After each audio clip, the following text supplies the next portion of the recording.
Hello to the amazing people, TheNeomare here, and welcome to another episode of Limbus Company, a wonderful gacha from Project Moon. In last episode, I finally finished Kanto 5 dungeon, so now we can go and do a Miracle in District 20 festive activities. We're a little bit late, but that's okay. I'm gonna be talking about my experiences with Kanto 5 throughout the episodes in the future, so yeah, make sure to listen and stuff like that. But yeah, let's just jump into this thing. So I collected 1000 trinket zacks. Oh yeah, we have some E.G.Os which can boost our drop rates. So holiday Otis. Yeah, let's go and grab that first before we do anything else. So holiday Otis, let's go to the Spencer. Standard fare. Not really sure where it would be. Was it be season 3? There we go. So we're gonna need 350 or so. 343. That's alright. Let's go here. Let's go here. Let's open the random boxes first. Right. I don't even know which one is the Otis one. Maybe I should remember that. Oh, TheNeomare. Okay, so it's like a... Okay, this thing. 84, so 316 more, right? 316 more. Okay. So let's do like, what, 150?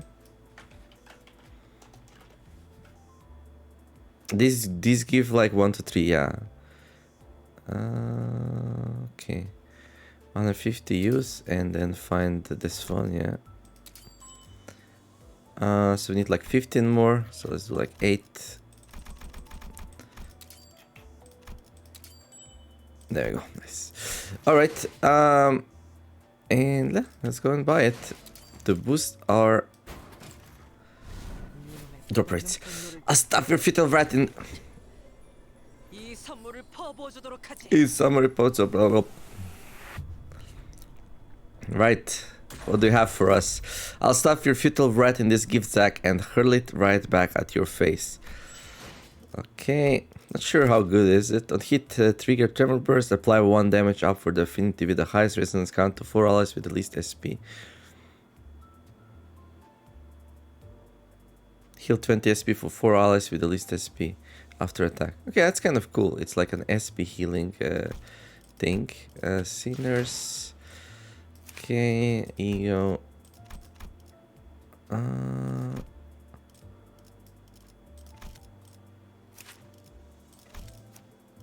Oh wait, so we got the story. Should we make a new team for the festive? I cannot. Okay, I see. Let's this be like story, mirror dungeon, railway experience, locks, dreadlocks. Testing. I don't know. Okay. Edit team. E.G.O. Holiday. Wait, didn't I?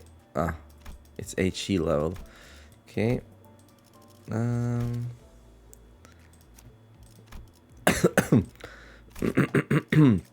Let's stretch spin it to make it a little bit more powerful.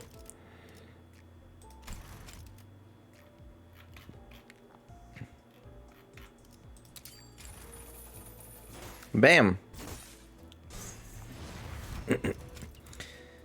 Okay, and then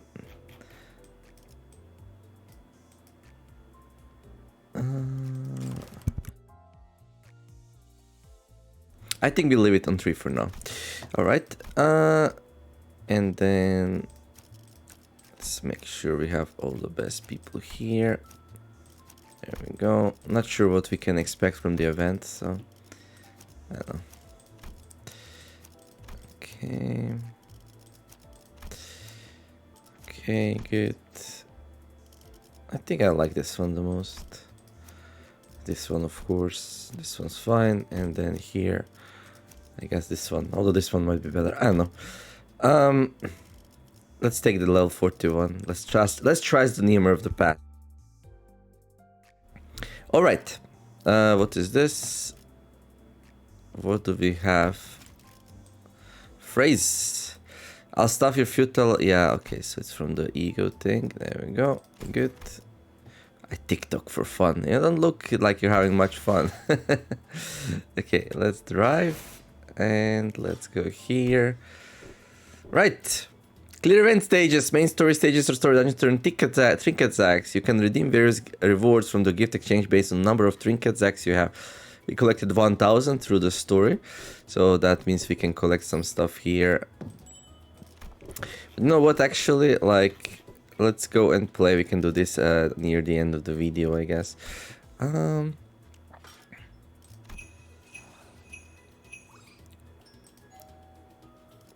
Tedium. Okay, so here we're gonna learn about the event. Okay.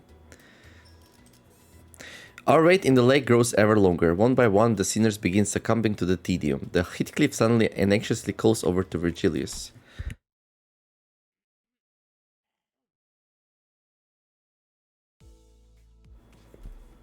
As our voyage on the Great Lake extends, the list of things to keep the sinners entertained grows ever smaller. In a way, it sounds like a serious problem, but... Guys, anybody got any fun stories to tell? No. For the 30th time, I suppose repeating the exact same phrase that many times is a talent, if it could even be called that, if you're having trouble recalling what you said moments ago. She has repeated that phrase 28 times, to be precise. At 30, I was planning to verify if she had suffered any damages to her occipital region. I get it, I'm just that bored, Kay. There's nothing to do anymore. I'm tired of playing the same game of backgammon again and again. Good. I've got a job for you, Dan. How about you start feeding the seagull on time for once? Wait, what, a seagull? Somehow it became my responsibility after all if you got tired of taking care of it. Yeah, that's what happens with pets usually. Yeah, we're going to have to let that seagull go once we're out of the Great Lake anyway. But you even let yourself get attached to it. Just look at her. The way she looks at you. Those woeful eyes. What? Your average seagull eyes? Okay, everyone's going insane. It was abundantly clear that the sinners were starting to slowly expire from sheer boredom. Well, it's not really a problem that has a solution, and I had zero interesting stories to tell, considering that I'm an amnesiac, so... All I could do was sit here and watch the sinners suffer. Putting them through the daily trials of the mirror dungeons wasn't the most exciting activity either. Speaking of which, Heathcliff appears to be the one least affected by this mess. Well, not that he was all calm and aloof, that is.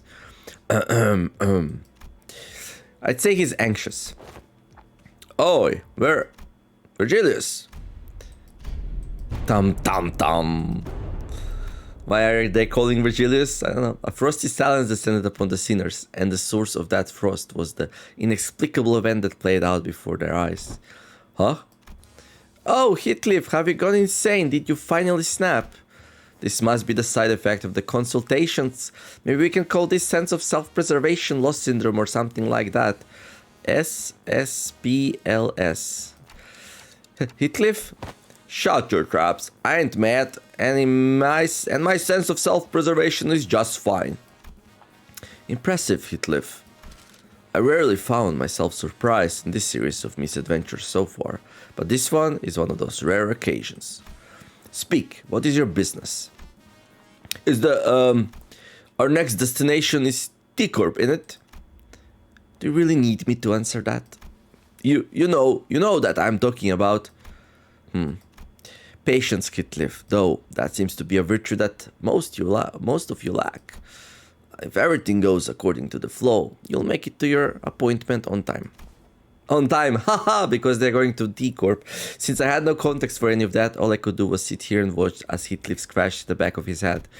I'm still out of the loop, but Heathcliff must be really anxious about something if he's willing to talk to Virgilius first, and after all of that... That's not... What else could possibly be more important than the appointment... Oh, wait. Heathcliff turned around to face us. Oi, any of you got any history with T-Corp? Show of hands, now. I guess next chapter is Heathcliff's then? That's gonna be interesting. I have, in a way. I resided in that place once. Right, but we already did you, didn't we? Then, yeah, soon it will be... but we're still in the middle of this mad lake. Oi, Clockhead, what's today's date? How would I know? Huh? Can't you tell the date? You've clock for a head, huh?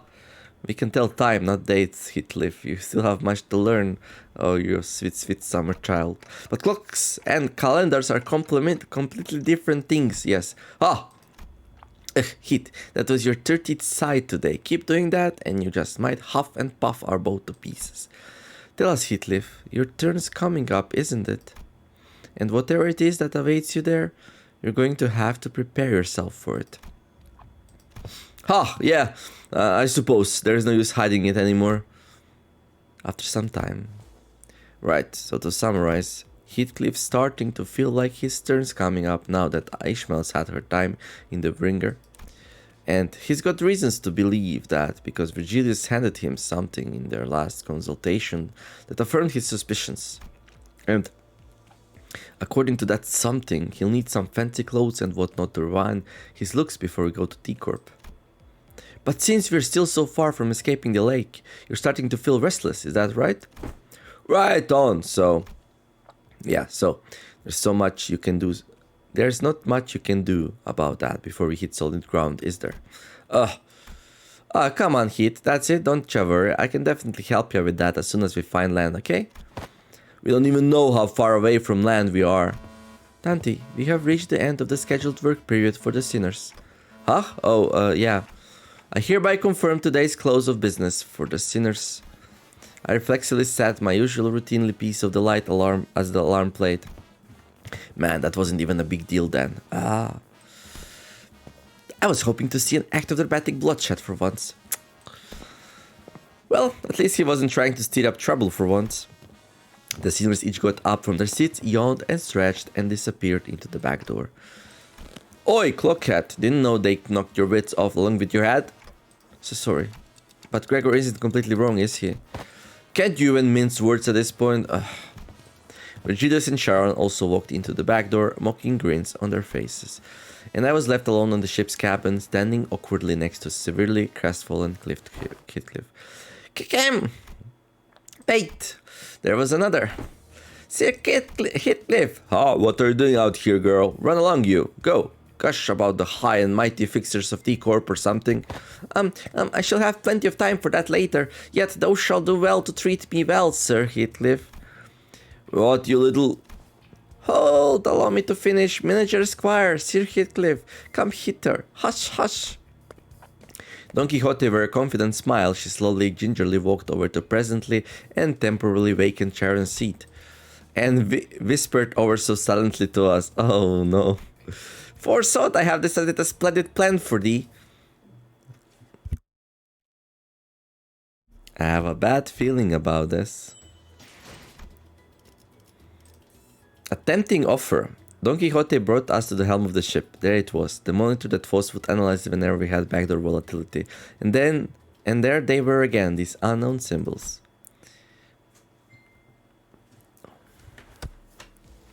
So, what is this splendid plan of yours? I don't think there were words in this world expressive enough to describe that look on Heathcliff's face.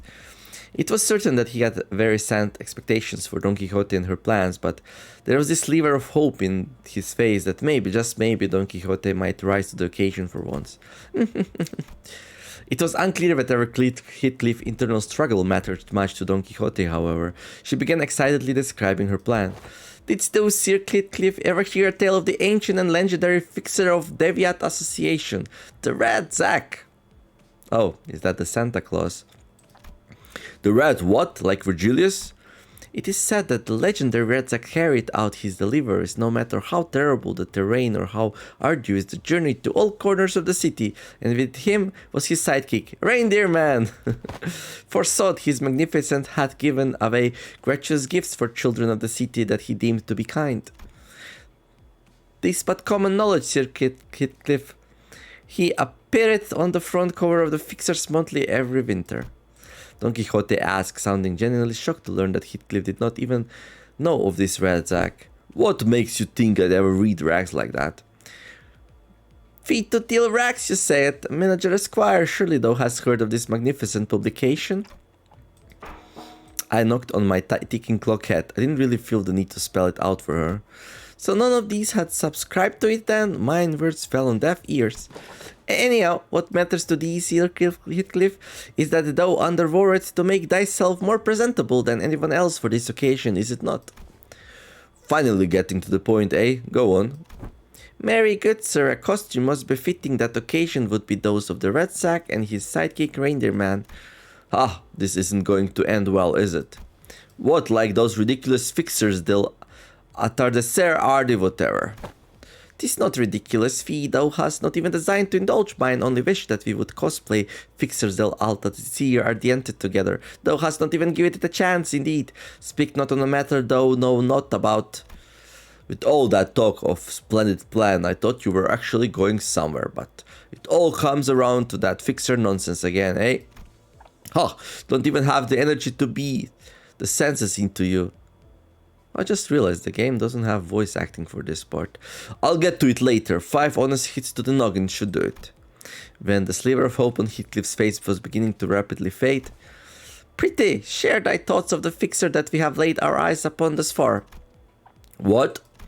Embarrassing were they. Remember, were they not fancy and impeccably dressed? Close not thy eyes and heart speak. Absolutely embarrassing thoughts, yeah. That spandex bloke from K-Corp looked like he leaped right out of a circus. Nay, Lord Siegfried was not embarrassing. I say that his outfit was rather dashing, wouldn't you agree? Allow me to explain to thee the materials of its fabric so that thy understanding... excuse me, huh? Heedy heater, Sir Heathcliff, I'm yet unfinished. Why is the girl so hyper today? Don Quixote's always hyper. Well, Lord Siegfried is a special outlier mayhaps, but dost thou not agree that most fixers are all rather well dressed and wear honor upon their sleeves? Honor about their what? I don't know about that, he doesn't have any sleeves. But I suppose they were quite posh. Exactly, follow thee, and thou shalt see thyself dressed as impeccably and impressively as the fixers are. Is that right? Sod it. I know shit about the clothes and making myself look fancy. Right, so let's say I go along with your plan. Where are we going to get them clothes? Honestly, Aaron was right. Where are we even going to pick up clothes in the middle of a lake? Aha, yet I have thought of that as well. Recall the events of yesterday, the sirens that echoed across this bus? It's a bus, nice. Dost thou remember? Now that I think about it, there was a siren yesterday. It went off not long before I announced the close of business for the day. But Foss said that the backdoor volatility wasn't anything for us to worry about. Yet I was curious how indeed thou Foss determined which volatility is useful and which is not. Thus, as we were all crowded by the back door, preoccupied with returning to their respective quarters, I have secretly and stealthily availed myself the chance to take a glance at the screen. So you took a peep at the screen. You know how to read those complex symbols? Nay, I myself had little hope of recognizing them, yet when I looked into them, I could very easily tell what the particular symbols on that device indicated. For sot, 'twere symbols of the Red Sack and the Reindeer Man, and next to them was a symbol indicated posh outfits. No, it can't be that simple. Yeah, no, it can't be that simple. I agreed with Heathcliff. However, Don Quixote remained enthusiastic as ever, as though she was already expecting him to say that. Dost thou know? Every so often certain symbols appear on the numerous doors past the back door. Huh? Every respite, every passing glance, I made sure to watch them carefully. And 'twas yesterday when in the corridor I spied myself the exact door with the exact same symbol that I witnessed on the screen. Don Quixote, you didn't.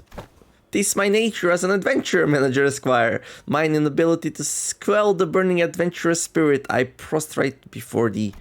I know that I have taken the sneakiest of peeks. Mary, 'twas not too foolhardy. I have only taken a small peek. And if I told thee that what I witnessed from within, that all my deductions and predictions have been proven true, could these find within myself thyself compassion to spare my soul? You absolute muppet. Why in the bloody hell do you keep doing what everyone tells you not to do? Right, Heathcliff, I just don't understand why some people keep doing things that everyone else tells them not to do. Oh, snap. Yeah, Heathcliff also does that. I remember when Heathcliff ignored all warnings and went into the restricted areas past the area of the corridor that we're allowed to use. I also remember one time he was robbing the safe and we got our asses kicked by the middle brother, right? Right? We almost lost Heathcliff that day. It was a tad different this time, however. Back then, Heathcliff had no idea what was beyond that door. And this time, we do. Are you suggesting that we call everyone over to explore that place? Nay, the three of us will be more than sufficient to handle this task. All tales begin with a party of three indeed. You're just scared of the consultation, aren't you? I have nary a clue as to what you may be referring to. Oh, you know what I'm looking forward to? Did we have a Don Quixote chapter yet? We didn't, right? Oh, that's gonna be one crazy chapter. The answer to this predicament was right there. Tell them that it's too dangerous and show them back into their respective rooms to rest up for tomorrow. There's gonna be plenty of windmills, I'm sure. Manager Squire, that zone indeed. It appeared to be a place most peaceful to mine eyes.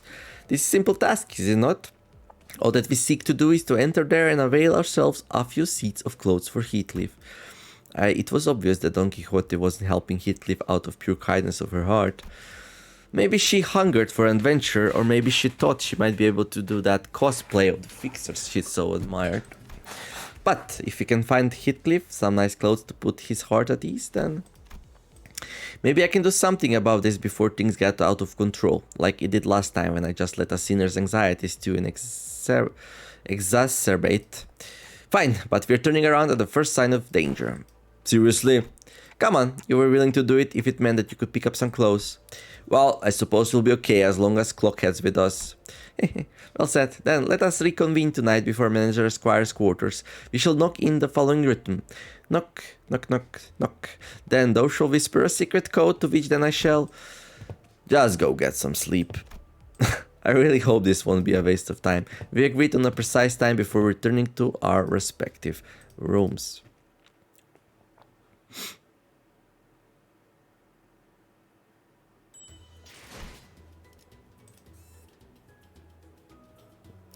We entered the back door Don Quixote claimed to have seen. It appeared to be a factory.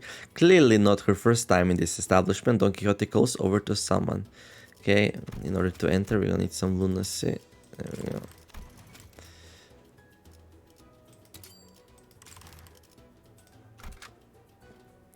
So we can only bring these two. Alright. Cannot deploy. Do we still get the bonus though?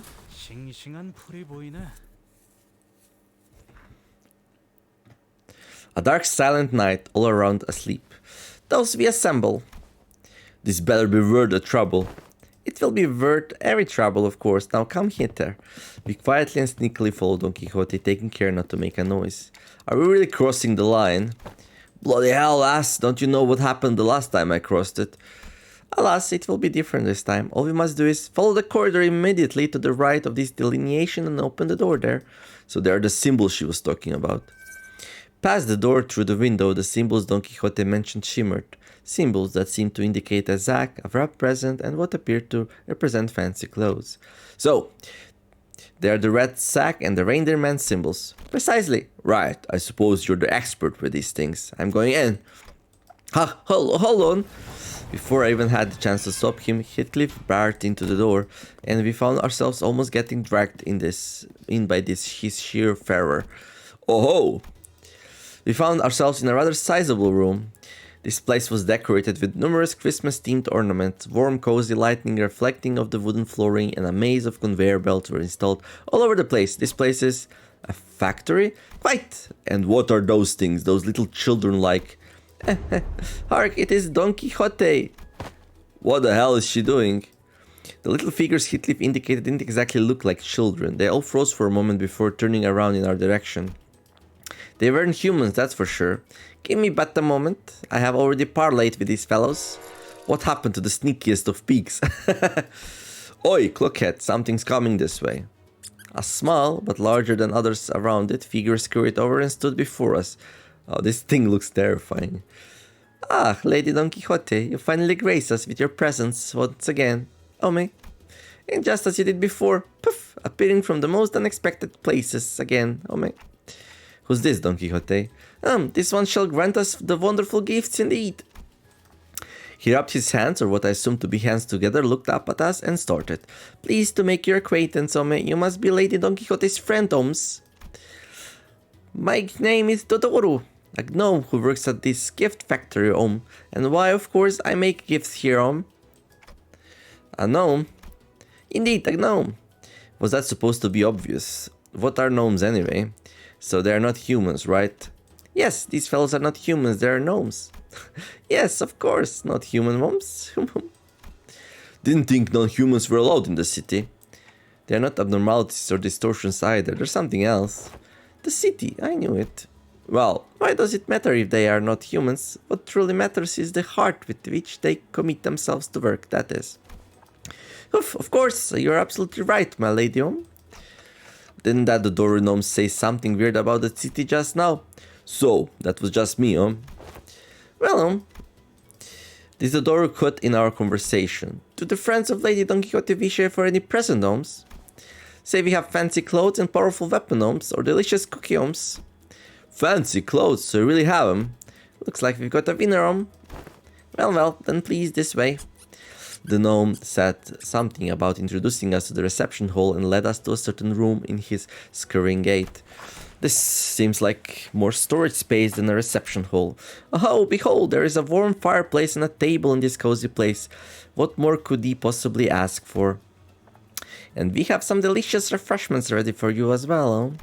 Please wait a moment and I'll be right back with the gifts you want. The gnome bowed, opened the door and scuttled out of the room. Are reception halls usually this barren? I've never been in one, so I had no idea if this was what they were supposed to look like. I had to ask. Especially because it was starting to get pretty obvious, even with my rather limited experience, that there was something off about this whole situation. I have once heard the rumor that this kind of decor has been catching on in recent years. Yeah, I've heard that too. Apparently it's popular for some blokes to just deliberately leave their stuff lying around in some half-finished looking buildings. Is that what this is? Still thy heart, Manager Esquire. I shall personally be responsible for this expedition and claim ourselves shiny gifts. If a push comes to shove, I could nab some of these. I saw them packing some shiny, expensive looking stuff over there. No thievery this time, Heathcliff. Has the incident with the hair coupons already left thy mind? Blimey. Fine. Heathcliff was full-mouthed as always, but it was evident from his relaxing expression that his anxiety was starting to ease. Maybe the fact that we're here about to find what we're looking for was a comforting thought. Heathcliff, is that important that you dress well for this occasion? Oh, yeah. A rather delicate but gently smoldering heart, calm, silent air, a perfect atmosphere to bring up uncomfortable subjects for some honest heart-to-heart. Or is someone waiting for you there? Someone who you like to dress up for? Well, I suppose you're not completely wrong. Oh, a secret, is it? Don Quixote excitedly and loudly dragged her chair up close to Heathcliff.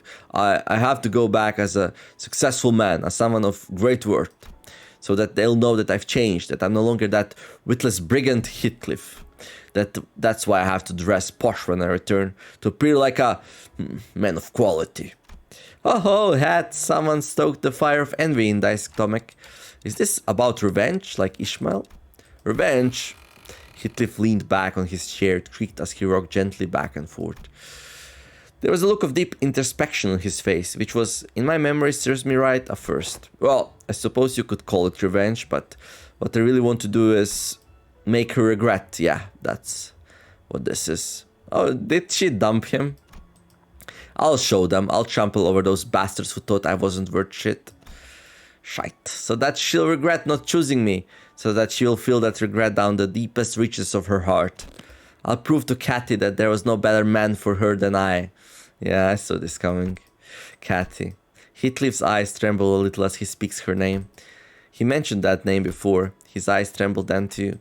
This Cathy must be someone pretty important to you. Of course, bloody important. So what happened between the two of you, between you and Cathy? Catherine, to be exact, and I call her Cathy. It's a long and complicated story, well, it always is. Allow my intuition to speak for thee. This Cathy must be thy lover, is she not? Wait, is that why she is what she is to you? No, it's nothing like that. Okay, maybe a little bit. He's stuttering like Sinclair on a bad day.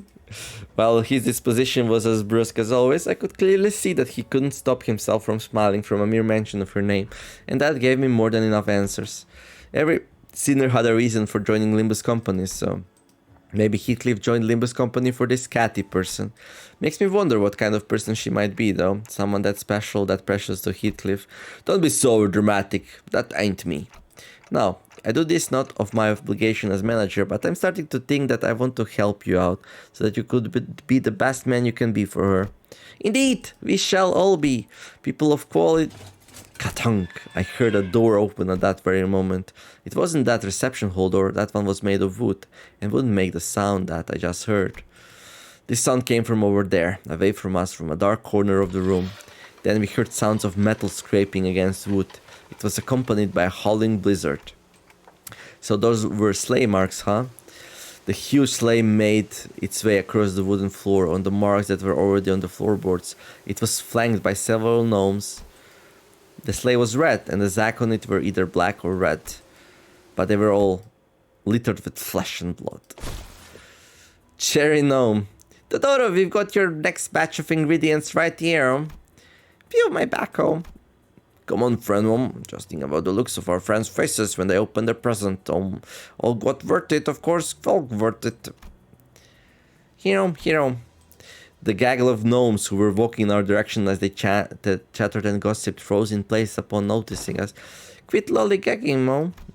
Quit chit-chatting and help us out, We've got a lot of process, Besides, we brought some living ones this time, I think I saw Zax on the sleigh move. No, they were trashing like something was trying to escape. Is that... Grab your weapon, girl. What is the matter with thee? These fellows are but hardworking... Hello, is there someone out there? Please help me, get me out of here. What a joyous day, The ones fresh, No, but they're human, Did manager the door bring them home? How do you manage to bring in humans so fresh, So all along thy factory has been... Oh boy. I could hear a familiar voice coming from other doors in the room as Don Quixote stood there flabbergasted. The door is done a blunder, That sleigh wasn't supposed to be coming here, Don't you worry, just a little game between us gnomes. That's your excuse? Master the door. The door is listening, Tell me the contents of those sacks. Raw material for presents, of course, Besides Lady Don Quixote, the door has prepared those fancy clothes for you and your friends to wear, But don't we head right out of there? What raw materials are they? The door is tired of lions, humans like you. Oh, look at his teeth. Ush. You lot, what they say about this storage space, I'll tell you this one was off limit, What are you gonna deliver? Nothing but disappointment to our neighbor, Even now, they await gifts from our factory, Oh, my bad, I already told the factory director to look forward to this batch, What was I thinking? This was absolutely not worth it. I know what you're thinking, Clockhead. So, quit sighing and start strategizing. We've got to get out of here, Yeah, sitting here and feeling sorry for myself won't do anything. I never did. Got it. Grab your tool, fresh, locally produced materials coming up, Right then, let's crack on, you little shitbags. Yeah, it turned bad really, really fast. So we're fighting some ohms. So we got no use and ohm. No, actually they're cherry gnome and leafy gnome. Every surviving enemy gives this unit +2 chance to flip heads. Right. I think we should probably go for the one defending, though. Oh, we don't really have a choice. Right. Okay, then.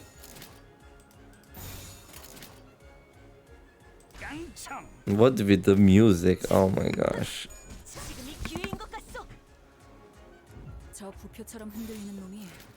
4 waves we need to finish in 10 turns. How are we supposed to do? Oh, we get more and more resources, of course. I forgot about that tiny detail.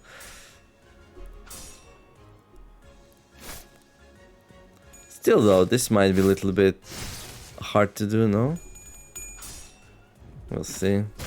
I'm not too worried.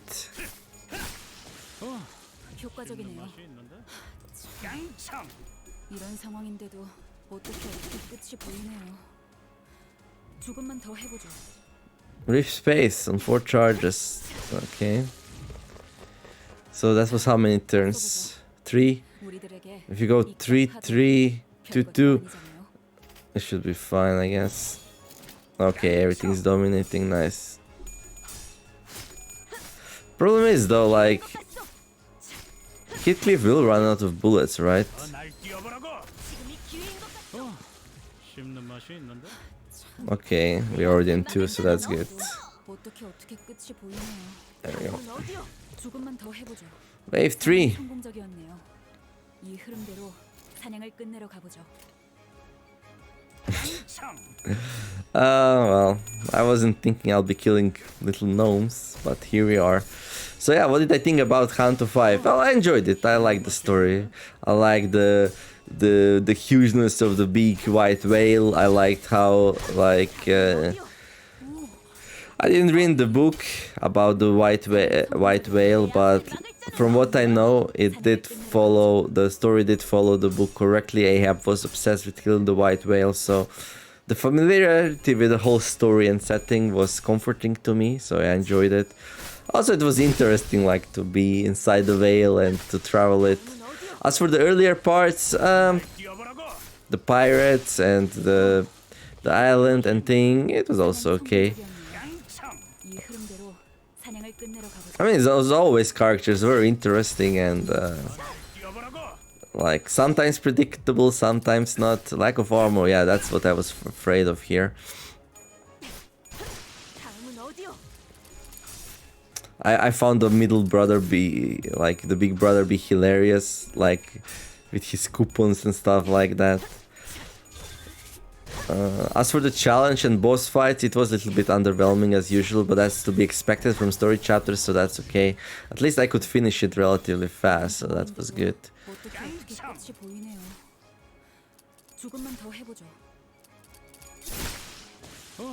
Yeah, I'm not sure if he's the best person for this, but even though he has no ammo, he still does relatively decent damage anyway, so yeah, we did it.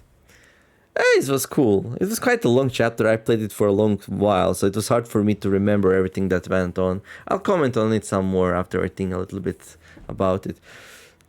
Those were some fierce thoughts. The fault lies within me. The light of confidence had completely faded from Don Quixote's face, so did her enthusiastic voice. No, I should have thought this plan through. Well, if you were to find someone to blame, the biggest fault would lie with me, the manager. Maybe I should have turned around the moment I sensed that something was off. Aha, alas! With that, Don Quixote marched towards the now abandoned sleigh. This is...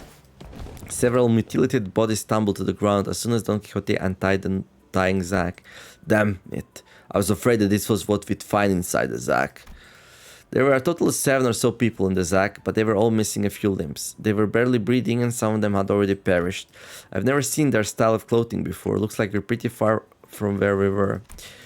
I've seen similarly worn and torn clothes in the back streets, but the clothing they wore was materials and styles that I'd not seen before. The back door must have sent us pretty far. Folks did tell me that each district within the city had different cultures and such, so... Doesn't really matter, does it? They'll die all soon, and it's not like you can turn the clock for them. Let's just get back to the bus. Nay, here, this person here is intact. Hark, get a hold of thyself. Are thou the ones who requested our help earlier? Yeah. Who are you? Oh, we rescued a mysterious little person. Yes, you became elite. Okay, first time 56, 40, 14, 2, 3. So 56 for each first thing of the chapter. So if there's like 20 of it, that's gonna be like another 1,000. Okay, that's cool. So 3 out of 12. Okay, and then the last one will probably be spammable, just like last time. Okay, let's go grab the rewards now. No.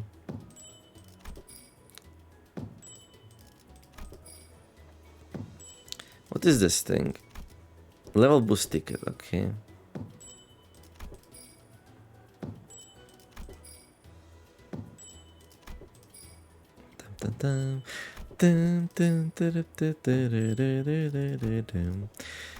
Can be used to perform, okay, some extraction tickets. That's good because I probably want to go for the new Otis, Valpurgis Otis, the magic bullet one, I think.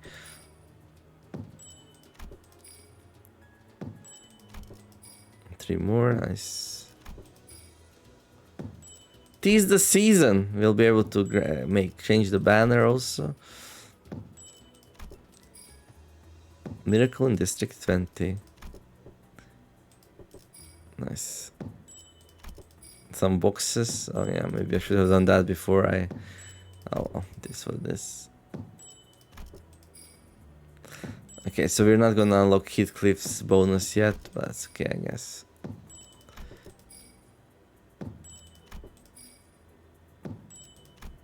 What's this?